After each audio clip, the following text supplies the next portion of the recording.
अच्छा, फिर बात है कि गैसेस की ट्रांसपोर्ट होती कैसे है।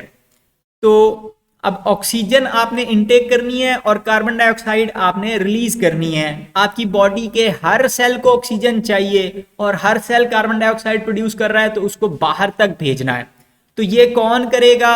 ये ब्लड करेगा। ब्लड ने ये काम कहाँ पे करना है? एल्वियोलाई के इर्द गिर्द जो कैपिलरीज हैं वहां पर बेसिकली गैस का एक्सचेंज हो रहा है कि वो कार्बन डाइऑक्साइड को एल्वियोलस के अंदर भेज देती हैं, एल्वियोलस से ऑक्सीजन एब्जॉर्ब कर लेती हैं। तो कैपिलरीज के अंदर गैस का एक्सचेंज हो रहा है। अब यहाँ पर सेवरल फैक्टर्स हैं। पहली बात तो ये कि ऑक्सीजन खुद डिफ्यूज होना चाहती है, क्योंकि हवा में ऑक्सीजन ज्यादा है, ब्लड के अंदर ऑक्सीजन कम है, तो हवा से ऑक्सीजन जाएगी ब्लड की तरफ। अब ऑक्सीजन कितनी मौजूद है इसको हम मेजर करते हैं पार्शियल प्रेशर के फॉर्म में। ठीक है, आपने केमिस्ट्री के अंदर पार्शियल प्रेशर का कॉन्सेप्ट पढ़ा है कि किसी जगह पर गैस के कितने मॉलिक्यूल हैं वो मिलकर उधर पार्शियल प्रेशर बनाते हैं। पार्शियल प्रेशर से मुराद है कि हवा के अंदर मुख्तलिफ गैसेस मौजूद हैं, उन गैसेस में से किसी एक गैस की बात जब हम कर रहे हैं, मतलब हवा में नाइट्रोजन भी है, ऑक्सीजन भी है, कार्बन डाइऑक्साइड भी है, दूसरी गैसेस भी हैं, तो हम एक की बात कर रहे हैं, सिर्फ ऑक्सीजन की बात कर रहे हैं, तो वो टोटल प्रेशर नहीं है, वो उस प्रेशर का एक छोटा सा हिस्सा है जितना हिस्सा ऑक्सीजन की वजह से प्रेशर डल रहा है, तो उसको हम ऑक्सीजन का पार्शियल प्रेशर कहेंगे। तो अब ये जो मेम्ब्रेन्स है, जो कैपिलरी की मेम्ब्रेन है और जो एल्वियोलस की मेम्ब्रेन है, ये बहुत बारीक हैं। इतनी बारीक है कि तकरीबन साथ साथ हैं, यानी कि वो गत्ते की बनी हुई मेम्ब्रेन है, बिल्कुल पतली सी है, दीवार कोई बहुत ज्यादा मोटी नहीं है। तो रिच नेटवर्क होता है कैपिलरीज का। आपने वो फेफड़े देखे हैं तो वो गुलाबी रंग के हुए होते हैं। क्यों हुए होते हैं? क्योंकि वहां पे बहुत बारीक बारीक सी नालियां हैं जो ब्लड को वहां पर लेकर आ जा रही हैं।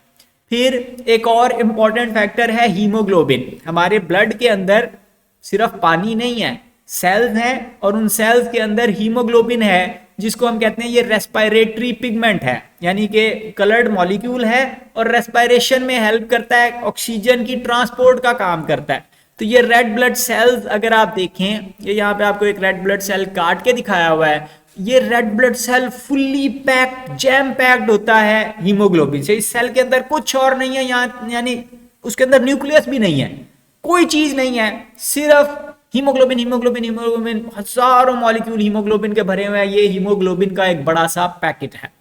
तो वो हीमोग्लोबिन, फिर हर हीमोग्लोबिन का मॉलिक्यूल ऑक्सीजन को ट्रैप कर सकता है और जरूरत की जगह पर ले जा सकता है। हीमोग्लोबिन बेसिकली ऑक्सीजन का मैग्नेट है।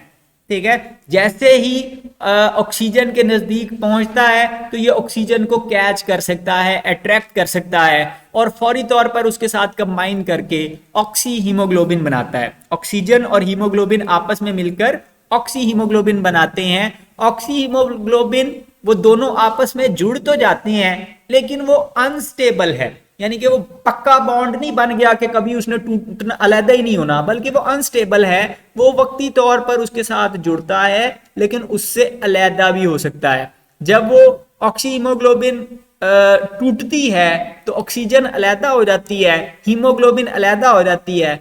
बगैर ऑक्सीजन के जो हीमोग्लोबिन होती है वो डार्क रेड कलर की होती है, पर्पल रेड से कलर की होती है। तो यानी कि जब उसमें ऑक्सीजन नहीं है, ऑक्सीजन पुअर ब्लड है, तो वो डार्क रेड मरून से कलर का होगा, पर्पल रेड कलर का होगा। और जब उसके अंदर ऑक्सीजन मौजूद है तो वो ब्राइट रेड कलर का होगा ब्लड। तो ऑक्सीजन रिलीज हो जाती है, और कब रिलीज होती है, कब टूटेगा? उस वक्त टूटेगा जहां पर ऑक्सीजन इर्द गिर्द के इलाके में कम हो। ठीक है, जब इर्द गिर्द के इलाके में ऑक्सीजन ज्यादा हो तो ऑक्सीजन हीमोग्लोबिन के साथ जुड़ जाती है।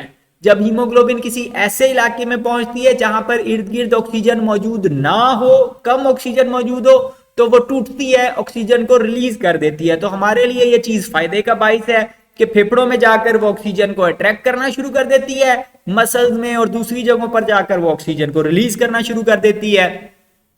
फिर इस रिलीज करने के काम में एक एंजाइम भी हेल्प करता है जिसको कहते हैं कार्बोनिक एनहाइड्रेज।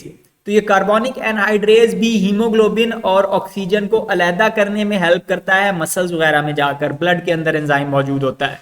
तो ये हीमोग्लोबिन बड़ी एफिशिएंट कैरियर है ऑक्सीजन की, बड़ी अच्छी तरह ऑक्सीजन को एक जगह से पिक करती है, जरूरत की जगह पर ले जाकर वहां पर छोड़ देती है।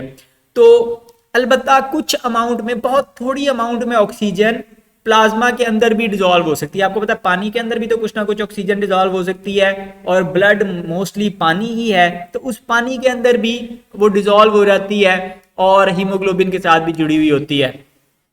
अब ब्लड के अंदर ऑक्सीजन एब्जॉर्ब करने की सलाहियत सी लेवल पे मैक्सिमम होती है। क्यों? कराची सी लेवल पे है तो वहां पर बहुत ज्यादा ऊपर से हवा प्रेशर डाल रही है, इसलिए वहां पे मैक्सिमम प्रेशर है। लाहौर चले जाएं, लाहौर के मुकाबले में और ऊपर जाएं, इस्लामाबाद चले जाएं, या आप K2 के ऊपर जाके चढ़ जाएं, तो वहां पे हवा का प्रेशर ना होने के बराबर हो जाएगा, बहुत कम हो जाएगा। तो वहां पर ऑक्सीजन इजीली डिसॉल्व नहीं होगी। सी लेवल के ऊपर मैक्सिमम प्रेशर की वजह से मैक्सिमम ऑक्सीजन डिसॉल्व हो सकती है, हीमोग्लोबिन के साथ भी जुड़ सकती है, प्लाज्मा के अंदर भी डिसॉल्व हो सकती है। तो सी लेवल के ऊपर जो मैक्सिमम अमाउंट डिसॉल्व हो सकती है वो 20 ml पर 100 ml ऑफ ब्लड है, यानी कि 100 ml ब्लड में 20 ml ऑक्सीजन डिसॉल्व हो सकती है सी लेवल के ऊपर। लेकिन एल्वियोलस के अंदर जाते जाते प्रेशर इतना, यानी कि आप समंदर के ऊपर खड़े भी हों तो समंदर के ऊपर प्रेशर, आपके बाहर तो प्रेशर है लेकिन फेफड़ों के अंदर प्रेशर उतना नहीं है जितना बाहर प्रेशर है, वो थोड़ा सा कम होता है। तो इसलिए फेफड़ों के अंदर जो प्रेशर है वो 115 मिलीमीटर तक हो अगर, तो 98% तक सैचुरेशन हो सकती है, यानी कि 98% जितना मैक्सिमम डिसॉल्व हो सकता है उसका 98% डिसॉल्व हुआ होता है 115 mm ऑफ मरकरी के ऊपर। तो ये बनता है 19.6 ml ऑक्सीजन को, बहुत ज्यादा फर्क नहीं पड़ा, 0.4 का ही फर्क पड़ा है सिर्फ। तो 19.6 ml ऑक्सीजन डिसॉल्व होती है 100 ml ब्लड के अंदर। तो इसको भी हम कहेंगे कि रफली पूरा पूरा ही है, को बहुत ज्यादा फर्क तो नहीं है, थोड़ा सा फर्क है, ऑलमोस्ट कंप्लीटली ऑक्सीजनेटेड ब्लड है। अगर फेफड़ों के अंदर 100 mm ऑफ Hg प्रेशर हो तो भी काफी सारा, मतलब यहां पर आपको ग्राफ में दिखाया हुआ है कि इस तरफ ऑक्सीजन का प्रेशर बढ़ रहा है और इस तरफ ऑक्सीजन की सैचुरेशन दिखाई हुई है, ठीक है। तो जब ऑक्सीजन का प्रेशर नहीं है तो ऑक्सीजन डिसॉल्व भी नहीं है। जूं जूं आप ऑक्सीजन का प्रेशर बढ़ाते जाएं ऊपर की तरफ जाने का मतलब है कि ज्यादा ऑक्सीजन डिसॉल्व हो रही है, ज्यादा ऑक्सीजन डिसॉल्व हो रही है, ज्यादा ऑक्सीजन डिसॉल्व हो रही है, ज्यादा ऑक्सीजन डिसॉल्व हो रही है। यहां पर आते आते कितनी हो गई, तकरीबन ये 95%, 94% जो है वो 70 mm ऑफ Hg के ऊपर हो गई, और तकरीबन 95% है 80 mm ऑफ Hg के ऊपर, और ऑलमोस्ट 100% है 100 mm ऑफ Hg के ऊपर, ठीक है।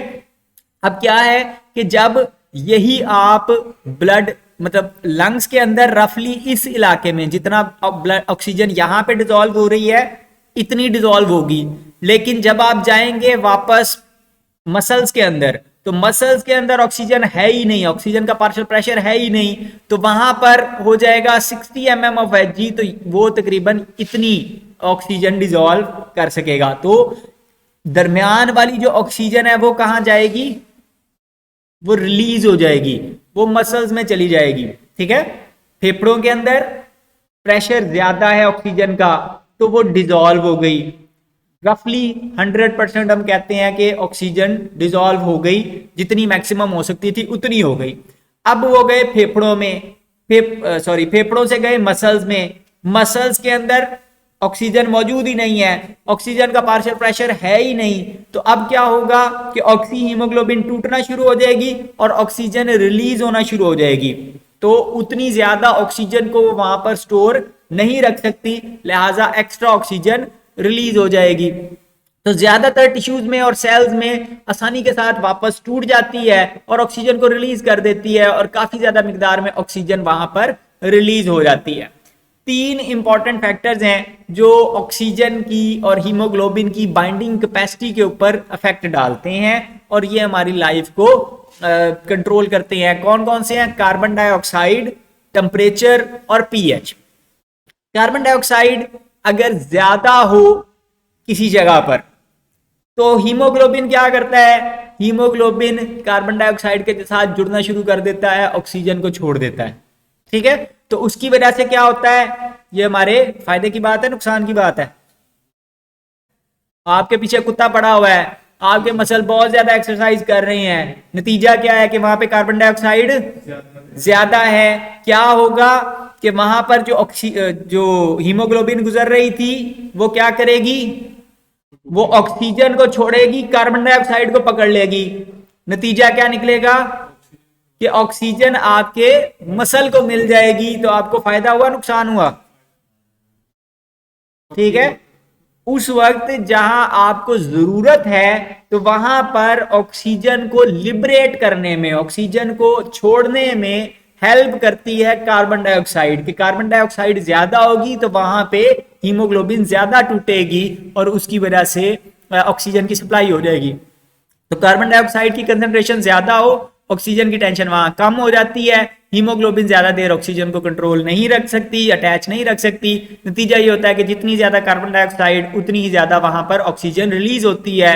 तो जिन टिश्यूज को ज्यादा, जो टिश्यूज ज्यादा काम कर रहे होते हैं, ज्यादा कार्बन डाइऑक्साइड प्रोड्यूस कर रहे होते हैं, उनको ऑक्सीजन की सप्लाई भी ज्यादा मिल जाती है, फायदा हो जाता है। इसी तरह टेम्परेचर ज्यादा होगा तो भी ऑक्सीजन की बाइंडिंग कैपेसिटी कम हो जाएगी। ठीक है, टेम्परेचर ज्यादा होगा तो बाइंडिंग कैपेसिटी कम हो जाएगी। ये चीज हमारे फायदे की या नुकसान की है? कुत्ता पीछे पड़ा हुआ है तो मसल्स का टेम्परेचर कम होगा या ज्यादा होगा? ज्यादा होने से ऑक्सीजन रिलीज होगी या अटैच हो जाएगी? रिलीज होगी। रिलीज होने का हमें फायदा है या नुकसान है? फायदा है। तो टेम्परेचर ज्यादा हो, कोई टिश्यू ज्यादा गर्म हो रहा है तो वहां पर ऑक्सीजन की सप्लाई ज्यादा हो जाएगी, क्योंकि वहां पर ऑक्सीजन और हीमोग्लोबिन आपस में जुड़े नहीं रह सकते। तो जिस वक्त मस्कुलर एक्टिविटी ज्यादा हो उस वक्त ऑक्सीजन की कैरिंग कैपेसिटी कम हो जाती है और ऑक्सीजन वहां ज्यादा सप्लाई होने लगती है। फिर तीसरी चीज है पीएच ऑफ ब्लड। अगर पीएच का, ब्लड की पीएच कम होना शुरू हो जाए तो ऐसी सूरत में ऑक्सीजन रिलीज होने लगती है। ठीक है, अगर एसिडिक पीएच हो जाए, ब्लड की पीएच होती है रफली थोड़ी सी बेसिक 7.4 से 7.8, तो वो थोड़ी सी बेसिक होती है। लेकिन अगर उसमें एसिड की मिकदार ज्यादा होना शुरू हो जाए तो भी यही काम होगा कि ऑक्सीजन रिलीज होगी। तो हाइड्रोजन या हाइड्रोनियम आयन ज्यादा हो जाएंगे, H पॉजिटिव ज्यादा हो जाएंगे। तो H पॉजिटिव जाकर हीमोग्लोबिन के साथ जुड़ना शुरू कर देते हैं और वो ऑक्सीजन को जुड़ने नहीं देते। एसिडिक पीएच जहां पे होगी वहां पे हाइड्रोजन जुड़ जाएंगे, जहां पे एसिडिक पीएच नहीं होगी, बेसिक पीएच होगी, वहां पर ऑक्सीजन हीमोग्लोबिन के साथ जुड़ जाएगी।